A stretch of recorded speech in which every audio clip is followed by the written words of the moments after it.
Jordan Bardella, président du Rassemblement national, a vivement critiqué l'institution judiciaire, l'accusant de manquer d'impartialité et dénonçant ce qu'il appelle la tyrannie des juges. Ces déclarations font suite à la condamnation de Marine Le Pen à une période de 5 ans d'inéligibilité, une décision qu'il considère comme une manœuvre politique pour empêcher son parti d'accéder au pouvoir.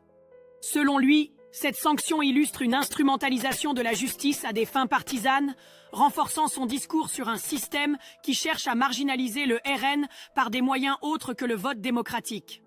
À la lumière de cette situation, Bardella a appelé à une mobilisation pacifique des électeurs pour dénoncer ce qu'il perçoit comme une injustice.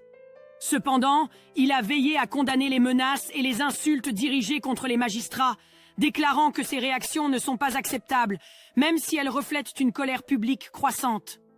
De leur côté, plusieurs personnalités du monde judiciaire ont rappelé à tous que les juges sont indépendants et que la décision concernant Marine Le Pen repose sur des faits et des procédures légales, et non sur des considérations politiques. Cette affaire ravive un débat récurrent en France sur l'indépendance de la justice et son rôle dans la vie politique. Alors que certains dénoncent une judiciarisation excessive de la vie publique, d'autres rappellent que la loi s'applique à tous, indépendamment du statut ou du parti. Dans tous les cas, les déclarations de Bardella marquent une nouvelle escalade dans la confrontation entre le RN et les institutions, une tension qui pourrait s'intensifier à mesure que les prochaines échéances électorales approchent. Ensemble, les enfants ont réalisé que leurs voix sont importantes et que défendre l'équité contribue à rendre leur monde meilleur.